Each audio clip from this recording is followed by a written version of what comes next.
Hi, and welcome to the School Health Educators Podcast, where we discuss health education and how to best teach health ed in the K 12 setting.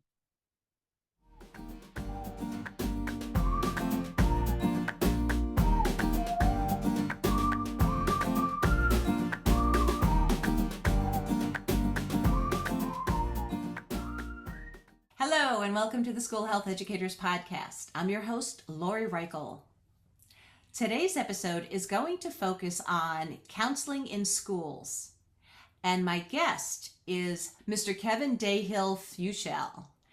And thank you so much for being here today, Mr. Dahill-Fuchel. How am I doing with your name? You're doing awesome, and people can, feel free to call me Kevin, or when I worked in schools, it was Mr. DF. So whichever way you want to go, I'm good. Thank you. Thank you so much. And so would you tell us who you are, what your background is? Sure. So again, Kevin Dahill-Fuchel. I'm a licensed clinical social worker, and I'm the executive director of counseling in schools. And that's based in New York City, correct? Yep, we're a not-for-profit organization based in New York City. We serve the five boroughs. We currently have contracts to work in about 70 schools. And each year, our services will directly impact about 10,000 students who will sort of sign into our programs. But within the school communities that we work, we like to see that we have an impact on a broader swatch of the whole community. So, what does counseling in schools do? What's the purpose behind it? So there's multiple purposes behind our organization. I mean, I think initially we were really looking to sort of overcome access gaps to quality mental health services in public schools and looking to find ways of providing no high quality and really no cost and no hassle services to children and families in New York City who lived in areas or communities that might have had fewer of those resources or might have struggled for multiple reasons to have their children and families sort of utilize those resources for any number of reasons, from stigma to insurance hassles to concerns about diagnoses and all of those other kinds of issues that we are overcoming. And I think beyond that, we're also, really looking to put ourselves in the spaces where children and families come naturally, because we believe that's actually the same place where the emotional well-being and the social skill development of children takes place. And if we can be in that location with them, we believe we can have a greater impact, not just breaking down that access that I mentioned before, but also a more effective sense of treatment, almost like a kind of Gestalt therapy, although we don't sort of do that formally, but it's kind of in that direction. So, if a school was to get in touch with you or a teacher, what's the process for you to start helping students and or families? That's a great question because sometimes that can be a little confusing or not so clear. So, like I mentioned before, we have contracts with about 70 schools throughout the city right now. So we're not a providers in the sense that we can drop like a counselor in for one or two students within a school. So there's typically will be a particular goal that the school has or something that we want to sort of work with the school on that they're trying to sort of do better. And that might mean around student attendance. That might mean around sort of disciplinary referrals. It might even be around, credit accumulation or grade advancement. And they're looking at sort of the impact of various trauma or other types of incidents that might take place in a community that they believe would really benefit from there being a professional view, professional lens, as well as direct services for particular students. So typically when we get an outreach like that, we'll respond. We'll do, a conversation generally that there's a cost for services, not to the individuals, but to the school district or to the school itself, what those costs are. If the resources seem to be there, then we'll do an initial kind of needs assessment and have a meeting and just really have a sort of an initial kind of conversation and look at what we do. We'll then typically refer that school or principal to one of our other school principals where they are working with our service so that we can answer any questions, but there might be questions they have that other schools or other principals or administrators or teachers can answer better than we can. So we'll kind of put that in motion. If all shakes out, then we start a process of identifying staff, and then looking to implement services directly in the school. How does the family part work out? So I get that you're not necessarily sending like school counselors in to meet individually with students, because most schools, most I would say, would have maybe guidance counselors and or social workers that are specific to their school or district. So you send in, you help overarching challenges. Am I But they, summarizing they, that correctly? they can be specific too. I mean, I think what you Okay. identified accurately, typically in New York City right now, falls under the purview of like a related service provider, which is probably connected to an individual education plan. And then Okay. there's going to be a group of students that, doesn't seem to need to go through that formal evaluation process for an IEP or special needs assessment, but does seem to be struggling either to attend school or to socialize effectively or to stay, concentrated and focused on what it is that they're there to do. And those are the students that will be referred to us when we come into a school through the process I mentioned previously. How families get involved, any student that works with us, we need to have parental consent for that. So Okay. we have a very explicit, form and outreach procedure with the family. Um, and only those students who the families feel comfortable with what it is that we're saying we're going to provide, do those students come into our program. So that process then would also include some follow-up sessions with the parent, and we'll also do something. There's an evaluative tool called the Strengths and Difficulties Questionnaire, or otherwise known as Mm-hmm. an SDQ, and that's an assessment that will start right away, which includes, the child, the parent, and the teacher as we start to look at, okay, what are the goals going to be with the particular student, and what is it that we're working towards together. And Okay. we really work hard to keep it a very open and transparent and collaborative process that we're, part of the school process. We're not looking to have, a quiet separate office that nobody knows about, that only a few people kind of find their way down to. We really want to be, sort of seen as just in the regular flow of how a school might operate and what kinds of needs a child or a class or of children, because I should mention we also do classroom push-ins at times to work with teachers with particular groups of students that may, again, benefit from that kind of intervention and support. So a number of different programmatic elements, but it all comes down to the same thing again, with parental consent as being the linchpin for us to bring families into the process. So you're an additional resource for school districts in addition to what currently exists. Yes, and I do want to add, um, I think one of the benefits when a school does find their way to be able to contract to our services, and that might be the district that has the funding or the school itself, like I said, or we get foundation grants or various corporate grants that, will then approach schools, to see if where we think we might be of benefit, and we've done that. But one of the things that, is available then when we're there, um, is crisis management. So there are at times, unforeseen incidents that have a significant impact on a whole school community, and we have, specific training and services as well as a service approach to sort of help a school get through, any of those kinds of crises that may occur. Okay. And that has applied to individual schools, but at times to whole districts where, for example, this goes back many years, but when in 2011, when, this devastating earthquake hit Haiti, there was a huge, we were working in the school Right. district out in that part of Brooklyn that had served many of those families who had been here and who had relatives back there. And while we weren't in all of those schools, we were part of a crisis response team that then deployed about 18 different of our staff from other schools to temporarily go and support that district with some additional support as that was going through that. So there's real advantages to the relationships that we build when we're able to build them, so that our human resource can be available in many situations. Thank you for providing that concrete example. I mean, that's excellent to better understand what counseling in schools is about. Um, do you have anything like in the year 2024, 2025? Do you see a theme of current challenges that schools are dealing with that you mind sharing?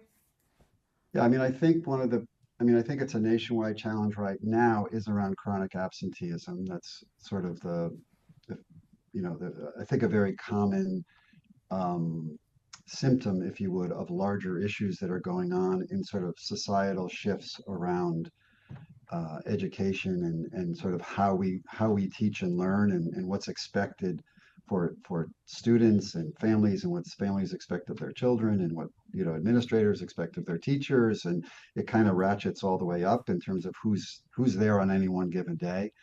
So that's certainly again a symptomatic theme. I think when I leave that behind and think about from a mental health perspective or an emotional well-being perspective, it's been now several years, but it continues to sort of escalate. Just the number of students who experience significant levels of anxiety, social anxiety, which contributes to the absenteeism issue, not exclusively, but as well as, which you've seen nationally again, an increase in suicidal ideation and just attempts from a younger and younger group of people, and we pay a lot of attention to that in sort of what we do once we're in a school and some trainings that we offer.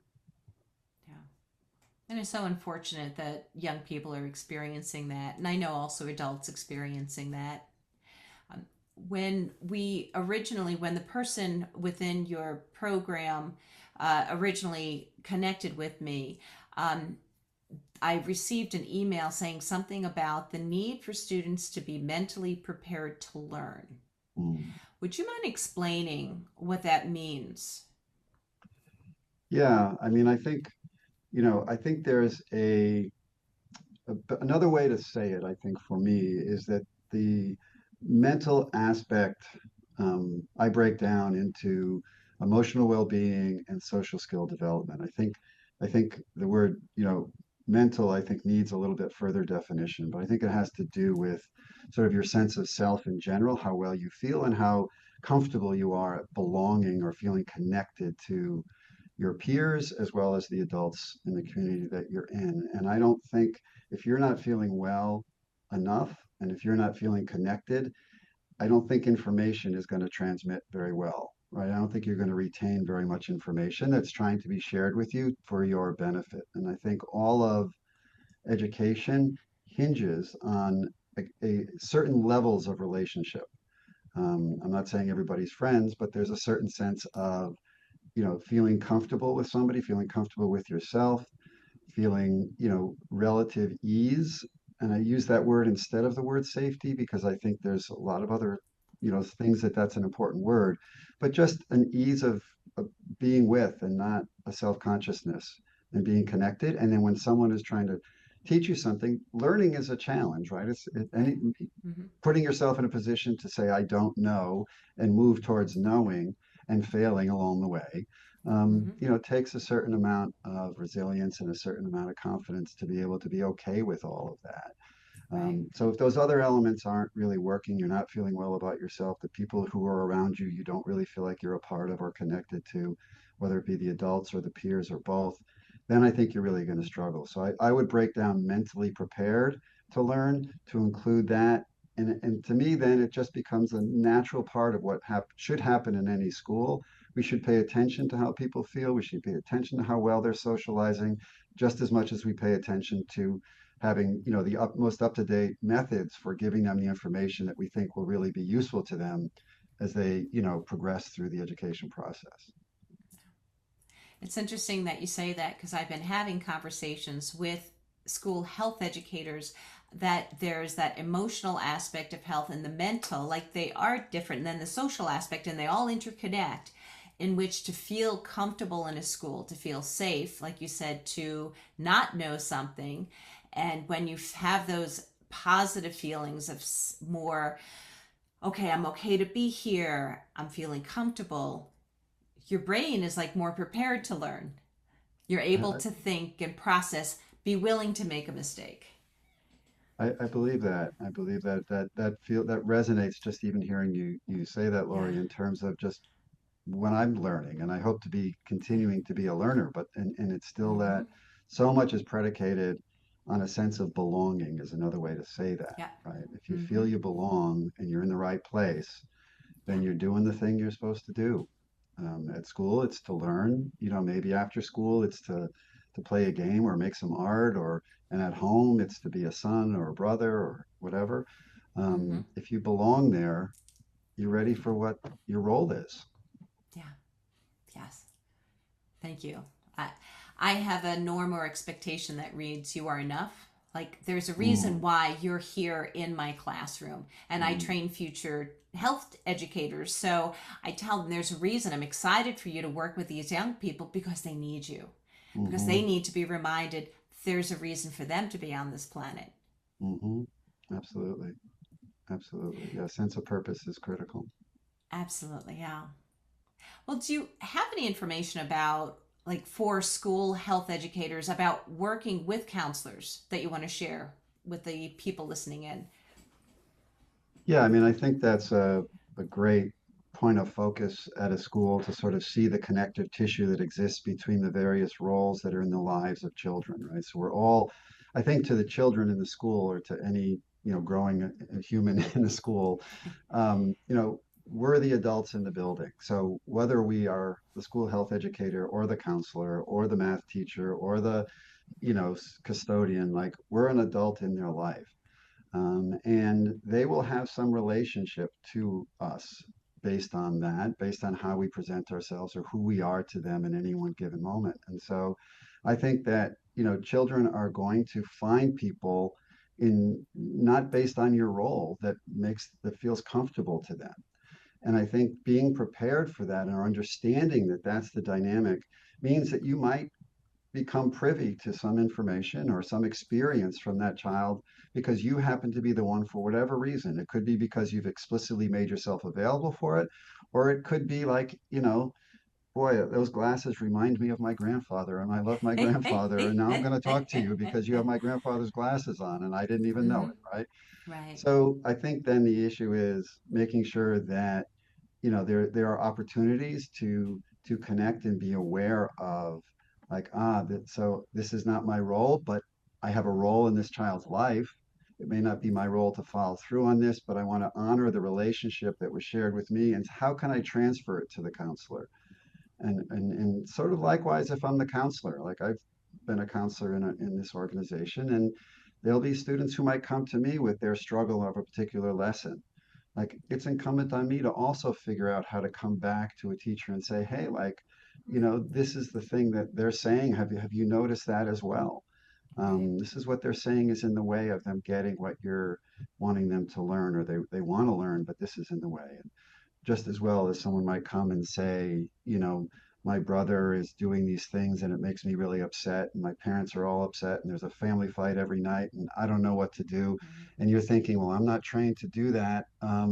Go talk to the counselor. Well, you don't want to just say, go talk to the counselor. You want to say, that's really important. Let's go together and talk to, let's say it's Yeah. Lori. Let's go together and talk to Lori and see, because, people are here in the school that can help you with that. I'm so glad you were able to share that with me. And Lori's a great person to help. Let's go see what Lori suggests we do next. Mm-hmm. That's really transferring the relationship and moving away from that experience that a child can have of like, oh, I told the wrong person, or Yeah. oh, I said the wrong thing. Oh, she doesn't want to. Okay, I guess now I have to go repeat myself again to this other person. But maybe for whatever reason, Lori didn't have my grandfather's glasses, so I didn't go talk to her. Mm-hmm. You just don't know. I mean, children just have they connect where they connect, and I Yeah. always want to make sure that what gets shared with anyone in a school building is that you honor that. They made that connection with you. You've done something right, honor it, and then bring it to the place where if you feel you're not the one, then bring it to the place directly and help them transition to the right person. Yeah. And I appreciate you saying that, Kevin, because it's like sometimes we go in and it's like, oh, we want to connect with all children. and youth, yet the reality is they're going to connect with certain individuals. And our role is to say thank you because we don't have enough time in the day Mhm. to do what we like to work with every personal challenge with a child, if I can say it in that way. But the other thing is we're supposed to be a team, and some children are going to connect with others. So if we collaborate, is that making sense what I'm saying? Oh, 100%. 100%. I have a specific example I can share where, Sure. we just started the school year just started, I'm sure around the country as well as here in New York City. Mm-hmm. And we start every year with what we call a launch, and we bring all about 150 people together and we sort of talk about our year and create some goals and so on. And we had a guest speaker this year who was a former student who went through a high school program who is now in our staff as sort of as a peer mentor in one of our high school Nice. programs. And he gave sort of an opening conversation. And he talked about when he was in high school, this is about 8 years ago, and he was referred to our program where he was referred to a counselor. And he talked openly about how he just couldn't really make a connection with that counselor. And his Mm-hmm. issue was he was really bright. He knew he could do the work. He just was going through wanting to do a bare minimum, but would be absent at least 3 out of 5 days a week. Still felt if he got his work done, what did it matter? The counselor was not having any headway. And one day we had in that program, we had sort of a supervisor of the program who was not a clinician, who asked him, hey, could you help me with something in her office, making a copy or something? He did. And he said the key words that he said to her, I'm sorry, she said to him was, okay, I'll see you tomorrow. And he kind of stopped, came in, all right. And he went to see her again tomorrow. And tomorrow became another tomorrow and another tomorrow. And it's just what you were saying. It was not her role to be the counselor. The assigned counselor, who was great, he's a great staff person here, he's a great counselor. The connection just didn't happen. And knowing him, I know that this was not an issue for him. I know the entire program was successful because this young man found someone, found a connection, went on to, by his final year with perfect attendance and graduation. Like it's a real success story for him. And then he Mm-hmm. wanted to get back involved in our program, and he's working in schools and trying to connect with kids in ways that he felt he could, helped him get connected. So it really is an example of you just don't know where it's going to happen. If you're open to it, keep your ego aside, keep engaged, it's going to Mm-hmm. happen. Yeah. And for my students, my current or former students that are in classes with me, when I talk about the WISC model, the whole school, whole community, whole child, it is about children connecting with someone. With someone, it might be the custodial worker, and if there is a major concern, that they can get connected with another professional, but not just dropped off, but they make the connections there. So that's I really appreciate your story, Kevin. I truly do. Thank you for sharing that. If someone wanted to get in touch with you and find out more about counseling in schools or anything regarding you, like after hearing your voice today, how can they do that? Yeah, well, the best way to do that is to go to counselinginschools.org. On our website is really a very robust, I think, exploration of the services that we offer and some of the, sort of resources. There are some free resources available there. There's a part of our website called Partners in Healing, and there's I don't know, many, maybe 50 or so downloadable resources to address various social emotional learning modules. One of them in particular just came to mind while you were sharing that, Lori, about when a student might feel like, they're feeling isolated. There's sort of this map, the sort of resource map that we have for a student to go through and sort of looking at, well, who are the people in their life and who are the people in a school and where are the connections that they have. There's sort of a similar resource to do for schools if people can be assigned particular students and look through and say like, okay, where are the resources available within our own network of a school? And you kind of, it's very simple visual, it's a very simple kind of form to use, but it's dramatic when you sort of see it laid out and someone who thinks that they're disconnected suddenly realizes they have many more connections than they realize, or a teacher who thinks a particular student is isolated, and then you sort of do this mapping and you think, oh, okay, we have a team of people here who can now let's get together and figure out how we can support this student. So there are downloadable resources like that on our website. If you don't mind, can I show? Some people watch the episodes on our YouTube channel. Do you mind if Mhm. I pull up the screen for your site and I'll even go to the resources? Is that okay? Absolutely. I'm going to share my screen right now. So I was listening to everything you were saying. I wanted to see though, and I love the colors of your site. Oh, So thank you. those of you that are listening in, when you have time, please go to counselinginschools.org. It's very light, very mellow colors in my eyes. And then your resource list. I even see lesson plans. Awesome. Yep. Resources. Do you want me to click on anything else?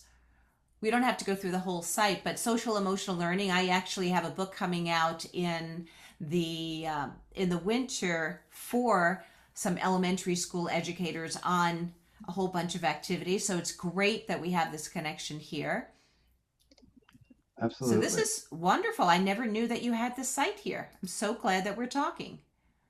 Yep. And also, when you first come to the homepage on the site, very recent thing, and we're trying to, I guess keep up with the times, but there is an artificial intelligent little bot there where you can type a question directly into either in English or Spanish. You can type a question in there, and if you were looking for a particular resource, it should bring you to that resource. Or if you have a question about our services or again, some of the situations that we address, it should provide you with an answer and take you to the place on our website where you can find that further information. Wonderful. Well, I thank you so much for your time today. Is there anything else you'd like to share before we end today's episode? I mean, I just wouldn't, I'm truly appreciative of this opportunity to speak with you, Laurie. I think it's great that you're really working to share this kind of information with people who are in schools working with children. I know everybody knows this who's listening to this. It's, preaching to the choir kind of thing, but I think everybody should just feel great about what you're doing if you're putting yourself in the life of a child and during a formative year in their life and really taking the time to sort of develop yourself to be the best available person you can be for them or make the school community the most comfortable and connected environment it can be. I think that's just awesome. So everybody should just give themselves a little round of applause. But I lift you up, Lori, for helping be the leader of the band here, and I think it's great.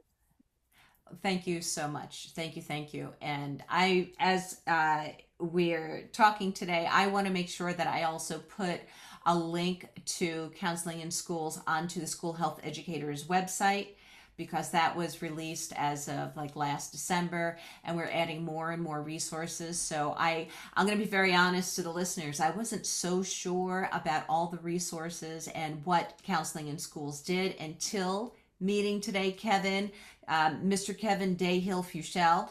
I'm gonna keep on working on your name there. You're It's there. one of You're my there. weaknesses. It's one of my weaknesses. So I thank you so much for your time and information. Sharing your information today, Kevin. Thank you so much. I will put a link for counseling in schools into today's description. And for our listeners, thank you so much for listening in. Please continue to listen to the School Health Educators podcast. Give it some 5 stars. That'd be lovely. Some thumbs up. And please check out the School Health Educators website.org. And I thank you so much for doing what you're doing. Like Kevin had said, one person can make such a strong impression on these young people. They need us. So thanks for doing what you're doing. And Kevin, would you like to say goodbye to our listeners? Have a good day, evening, afternoon, whenever you're hearing this. Wonderful. Thank you so much.